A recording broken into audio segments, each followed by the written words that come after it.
Welcome to our explainer on the invisible law, from discord to magnetic compassion. Today, we are diving into something truly profound. We're unpacking the hidden karmic mechanics of our speech, tracing the absolute root of jealousy, and exploring these invisible magnetic frequencies that are, quite literally, shaping the reality you and I experience every single day. We're looking at ancient wisdom today, but we're peeling it back to reveal highly structured, almost physical law of cause and effect. It's not just about trying to be a good person. It's really about understanding the deep, immutable mechanics of human interaction. We've got a beautifully structured roadmap today. We're going to cover 1. The hidden karma of speech. 2. Resonance and attraction. 3. Compassion's magnetic effect. 4. Liu Bei's wisdom of gain. 5. Uprooting the source of trouble. And finally, 6. The noble realm of sharing. All right, Section 1. The hidden karma of speech and the invisible destructive force of jealousy. Let's start with a totally relatable human issue. Have you ever noticed how certain environments just seem to consume themselves from the inside out with drama? Well, the source text identifies this concept called liangshe, which translates to two-tongued or divisive speech. But listen, the core insight here isn't just about the mundane act of gossiping. Actually, it's about the root cause, which is this intense, underlying fear of losing what we believe is ours. It's that sneaky illusion that if someone else succeeds or gets praised or makes more money, it somehow diminishes our own standing. Driven by this quiet terror of lack, we instinctively try to tear them down just to protect our own turf. It's a completely artificial self-preservation mechanism that incredibly triggers our own downfall. What's absolutely fascinating is how ancient texts like the Maharatnakuta Sutra map this out almost like a mathematical equation.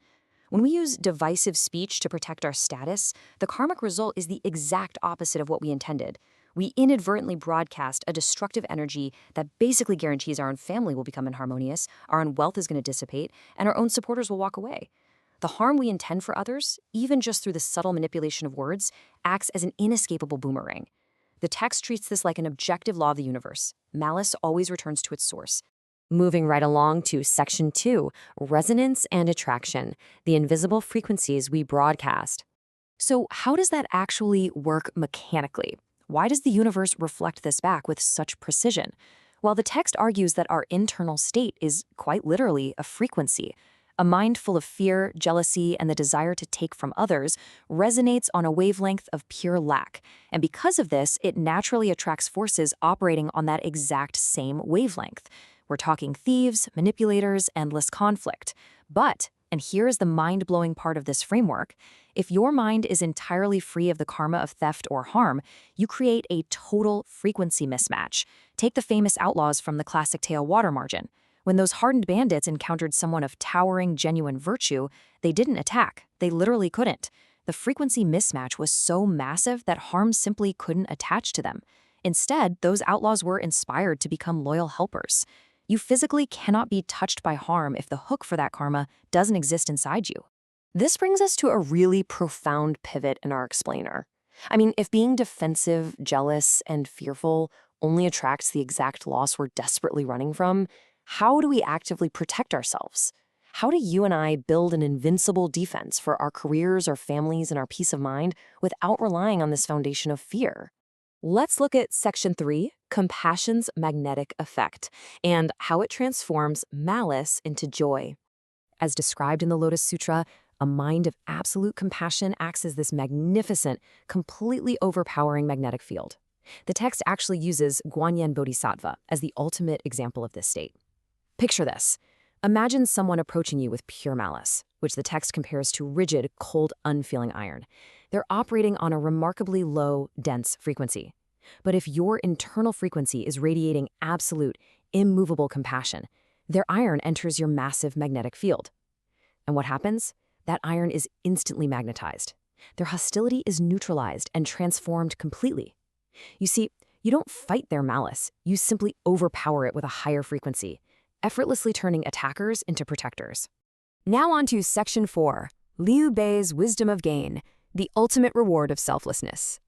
So does this actually work in the real world? Let's check out a historical micro-narrative. Consider the legendary leader Liu Bei from the Three Kingdoms era. During the brutal retreat at Chengban Shao, Cao Cao's massive army was actively hunting him down. From a purely logical fear-based perspective, Liu Bei should have definitely abandoned the thousands of slow-moving, vulnerable refugees following him, right? Just to save his own life and secure his troops. But he steadfastly refused. He put their lives way above his own self-interest. He was broadcasting a frequency of pure loyalty and noble compassion, and while it nearly cost him his life in the short term, the long-term karmic result was absolutely legendary. This singular act of genuine virtue resonated so powerfully across the realm that the greatest strategic minds of his era, guys like Zhuge Liang, actively sought him out to serve him. He lost the immediate tactical advantage, sure, but he gained an entire empire. All right, Section 5, Uprooting the Source of Trouble. Let's trace the karma right back to the mind. The step-by-step breakdown directly from the source is so revealing. It clearly shows the pipeline of our daily misery. And notice, it never starts with the words we say. Nope, it starts with step 1, the internal seed of a fearful, grasping mind. We fear losing a promotion, losing face, or losing money. That fear breeds destructive thoughts, which then inevitably leak out as divisive speech, ultimately dragging us right into karmic suffering. It turns out, if we only try to bite our tongues at step 3, we're fighting a losing battle. The massive insight here is that we have to uproot the fear all the way back at step 1. Which brings us to our final part, Section 6, the noble realm of sharing. This is the ultimate cure for the fear of loss. So how on earth do we completely eradicate this deep-seated fear? The text offers a phenomenal paradigm shift, the practice of sharing with all beings. I mean, really think about it for a second. If you genuinely let go of the rigid concept of exclusive ownership, if you start viewing your success, your resources, and your joy as something inherently shared with the whole world, what is there left to fear losing? By eradicating the fear of others succeeding and instead actively celebrating it, you eliminate the very root of jealousy. You stop broadcasting that static frequency of lack, and instead you broadcast infinite abundance. Cultivating this noble mindset ensures your wealth, your relationships, and your peace of mind remain harmonious, expansive, and entirely untouchable. It's a pretty powerful framework, isn't it? If the world is truly just reflecting our internal frequency right back at us, then the most absolutely crucial work we can ever do is entirely inside our own minds. So I'll leave you with this provocative thought to chew on as you navigate your own relationships and challenges today. What kind of frequency is your internal magnetic field broadcasting right now? Are you attracting conflict through fear, or are you magnetizing the world through compassion? Thank you so much for joining me for this explainer.